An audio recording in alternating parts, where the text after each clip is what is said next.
Have you ever caught someone abruptly changing the topic during a heated conversation, leaving you bewildered? It's a craftier tactic than you might think. Here we dig into the details of cunning strategies manipulators employ to mold your thinking, securing their control over your perceptions and decisions. Imagine walking through a dense forest at twilight. The shadows cast by the gnarled trees twist and turn into menacing shapes, each crack of a twig underfoot sounding like a predator's footstep. This is the landscape of fear-mongering, where manipulators craft an environment of dread that envelops your senses and skews your perception of reality. In the world of manipulation, fear-mongering is akin to casting a dark spell. It begins subtly, perhaps with a rumor or a whispered threat, suggesting dangers that lurk just out of sight. The manipulator paints a picture of a world teeming with threats: disease, betrayal, financial ruin, isolation, each carefully chosen to prey on your deepest insecurities and fears. This tactic is particularly insidious because it exploits the primal human instinct for survival. When you're afraid, your basic fight-or-flight response can override rational thought. In such a state, you're less likely to question the source of your fear. You might find yourself clinging to the very person who whispers of danger, perceiving them as a beacon of safety in a suddenly hostile world. But here's the manipulative twist. The fears are often exaggerated or entirely fabricated. Take, for instance, the leader who constantly speaks of impending disasters that only they can prevent, or the partner who insists that without them, you would face certain ruin. They don't just predict disaster. They insist that it's inevitable without their guidance. By keeping you in a perpetual state of anxiety, the manipulator ensures that you're too distracted by the chaos of your own emotions to notice the strings being pulled around you. It's a strategy designed to undermine your autonomy, making you dependent on them for security and decision-making. Recognizing this tactic is the first step to reclaiming your mental space. Question the reality of the fears being presented to you. Seek information from multiple sources. Most importantly, trust your ability to face life's challenges with your own strength, rather than relying on those who would control your thoughts through fear. Picture yourself as a painter, standing before a canvas that holds all your memories and truths, each stroke a testament to your experiences. Now imagine someone else holds a brush too, but instead of creating, they blur and distort your vivid images until you can no longer trust what your canvas portrays. Gaslighting is this psychological manipulation carried to an extreme, where the manipulator systematically sows seeds of doubt in your perception of reality. It's like being in a labyrinth of mirrors, where every reflection twists and warps what you know to be true. The goal? To shake your belief in your senses, memories, and sanity, making you dependent on the manipulator's version of reality. This tactic often starts small, a comment here, a question there, suggesting you might be mistaken or misremembering. Are you sure that happened? You tend to overreact. I never said that. You must be confused again. These insinuations grow like weeds, slowly entangling your thoughts until self-doubt sprouts from your own mind. The true danger of gaslighting lies not just in the confusion it creates, but in its subtlety. It's like the slow rise of water in a bathtub. You don't realize you're drowning until the water is at your chin. By then, your reality has been so altered that the false reflections in the mirror begin to look familiar, safer than trusting your own drowned perceptions. Victims of gaslighting often feel isolated and helpless, emotions that the manipulator feeds on to tighten their grip. It's a cruel game where the question becomes questionable, and the only voice that seems to make sense is that of the manipulator. Breaking free from gaslighting starts with grounding yourself in your experiences and seeking validation outside the manipulative relationship. Reconnect with your inner narrative and trust in the authenticity of your own canvas, untouched by the distorter's brush. Envision standing beneath a waterfall. The water crashes down in a relentless torrent, pounding over your head and shoulders, engulfing you in its roar. You try to drink from it, to grasp the cool clarity it should offer. But the force overwhelms you, leaving you gasping and disoriented. This is what it's like to be bombarded with an overload of information, a tactic used by manipulators to cloud your judgment and weaken your decision-making. In a world saturated with data, discerning what is relevant and true can be daunting. Manipulators take advantage of this. They flood your mind with statistics, stories, news reports, and data points. Each piece could hold truth or falsehood, but the volume is so immense and it comes so rapidly that the truth becomes lost in the deluge. This strategy does not just confuse, it paralyzes. With too many choices, too many opinions, and too much conflicting information, you may find yourself unable to make a decision, or conversely making hasty decisions just to regain some sense of control. Herein lies the manipulator's power.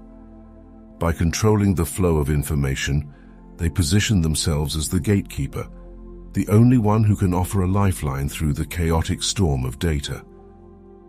Imagine a scenario where during a crisis, a leader keeps issuing new directives, each one more urgent than the last. The public, unable to keep pace with the changing information, turns to the leader, not out of trust, but out of desperation for stability. Recognizing when you are being overloaded is crucial. Take a step back. Breathe. Allow yourself time to process information at your own pace. Consult multiple sources to verify facts. By slowing down the influx, you regain control of your thoughts and decisions, turning the overwhelming waterfall into a manageable stream. Imagine a vast, silent snowfield. The white extends in all directions, untouched and sterile. In this expanse, there is no sign of life, no footprints but your own. This stark isolation mirrors the emotional landscape created by manipulators when they isolate their victims, stripping away the warmth of community and the support of loved ones, leaving behind a cold void. Isolation is a potent weapon in the manipulator's arsenal. It begins subtly, a suggestion here, a misunderstanding there, slowly eroding trust between you and your close ones. The manipulator might whisper lies, distort truths, or fabricate scenarios that paint others in a negative light, all to sever your ties, making you feel that the only trustworthy person is the manipulator themselves. The more isolated you become, the more dependent you are on the manipulator for social interaction and validation.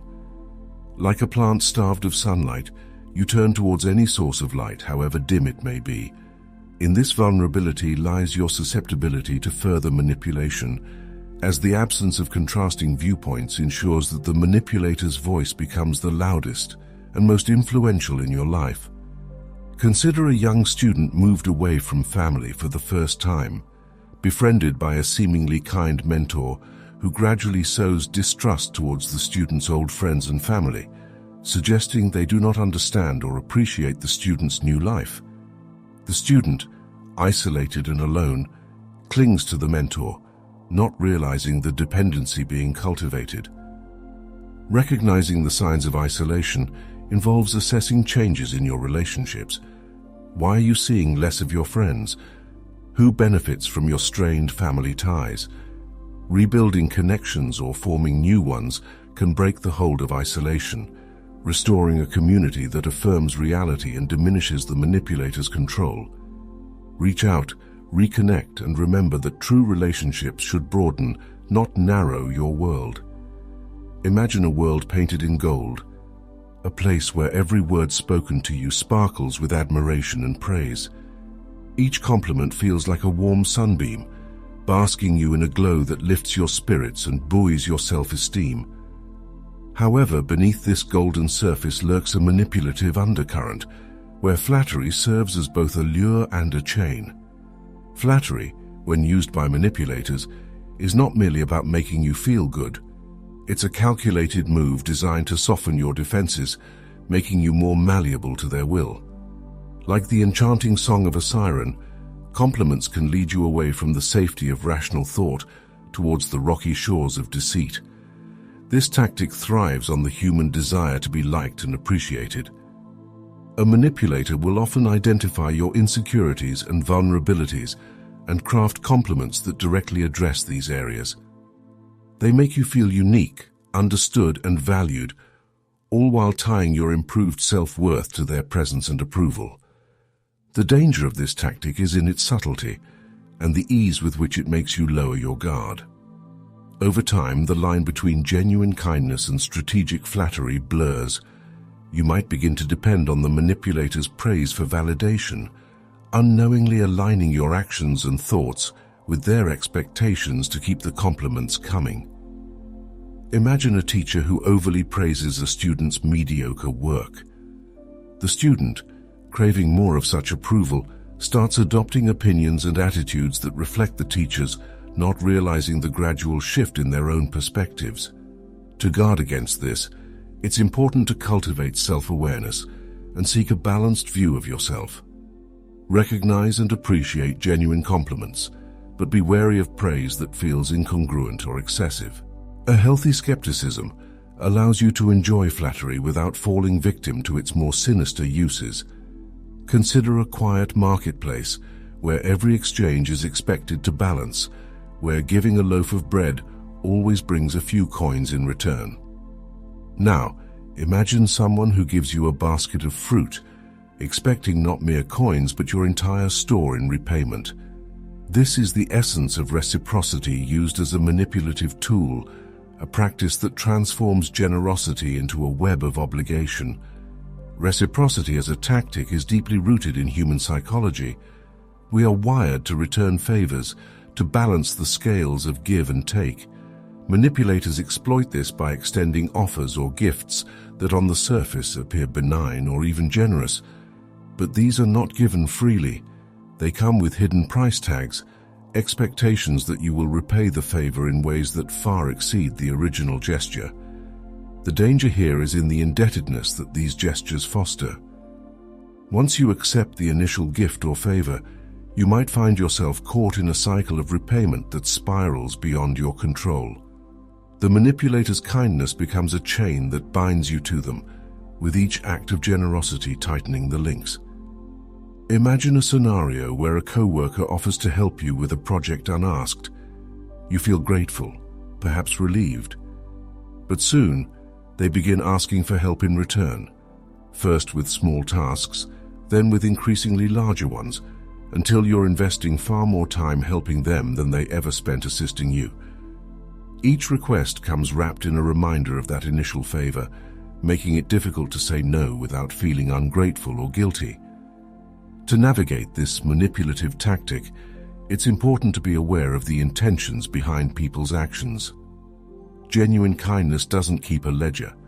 It doesn't make you feel trapped in an endless cycle of repayment.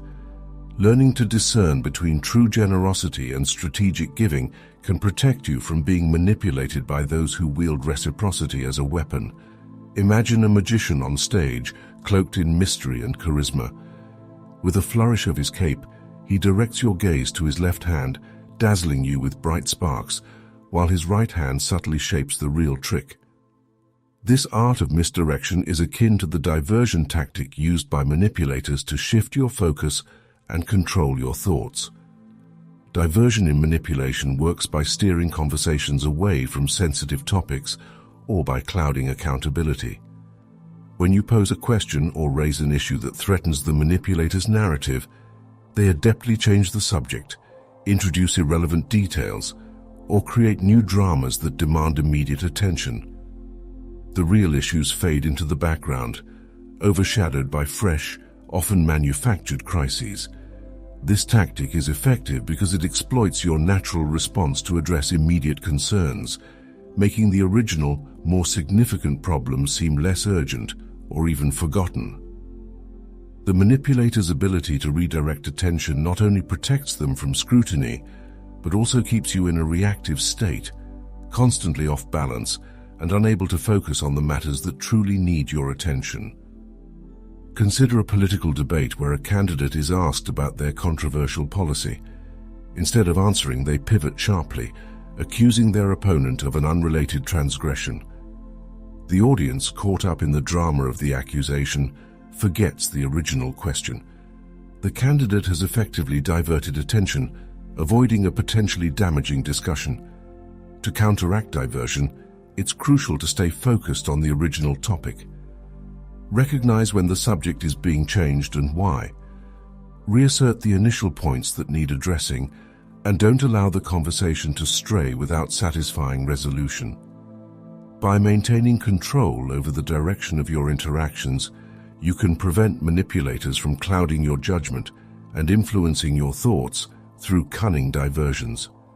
Through these 7 sinister strategies, evildoers weave a tapestry of deceit and manipulation.